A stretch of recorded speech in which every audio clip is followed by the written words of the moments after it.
Hey guys, welcome back to Clownfish TV. This is Kneon and Geeky Sparkles. Not with me in this video. She is out and about today enjoying Memorial Day. And I'm sitting here recording videos, but that's okay. That's okay. We're gonna talk about Star Wars and the CIA. And this I about fell out of my chair when I saw this.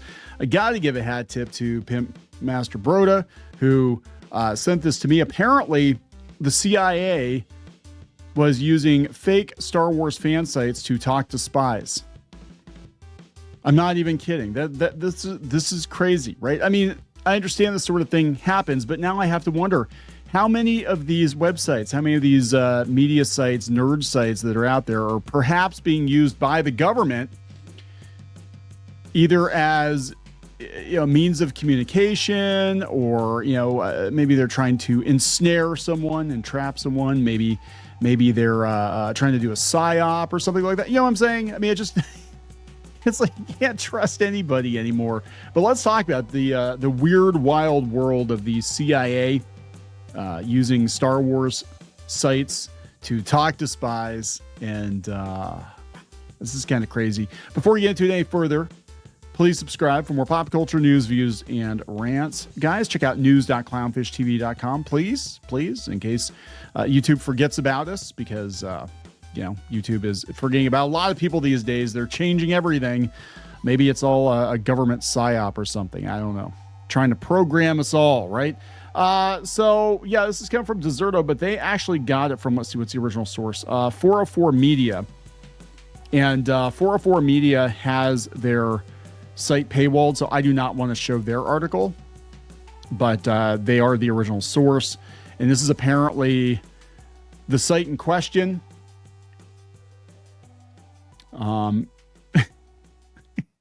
This is wild. Okay, so this is the article. The CIA secretly used a Star Wars fan site to talk to spies. Report.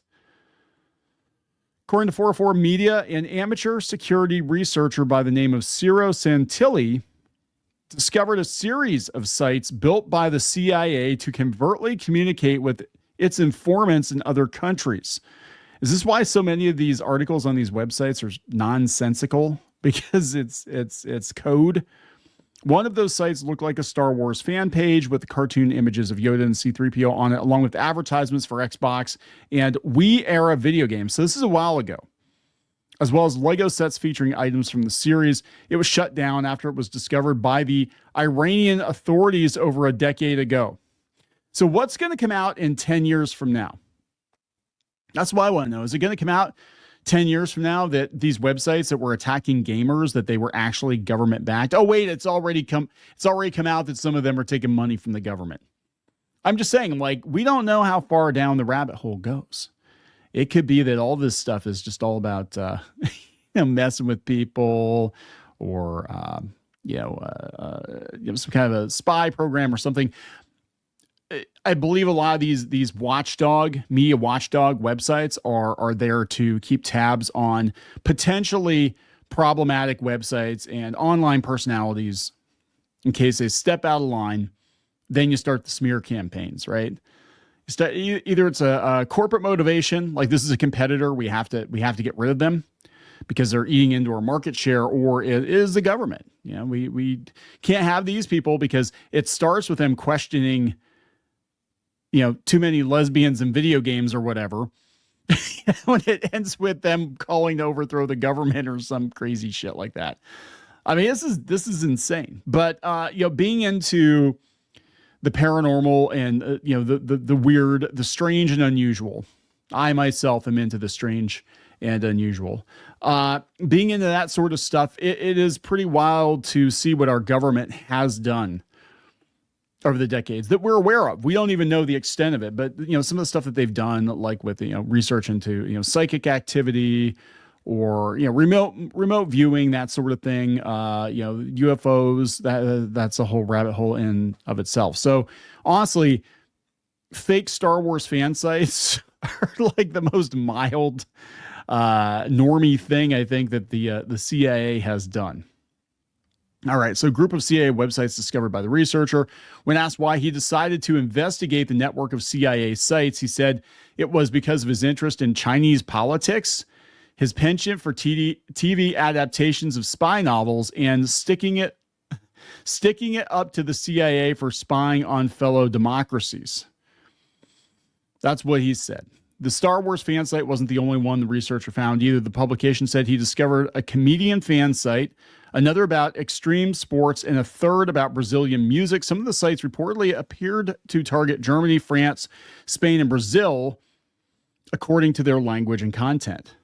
It reveals a much larger number of websites. It gives a broader understanding of the CIA's interests at the time, including more specific democracies, which may have been targeted, which were not previously mentioned, and also a statistical understanding of how much importance they were giving to different zones at the time. And unsurprisingly, the Middle East comes up on top, said Ciro Santilli. The website's no longer active.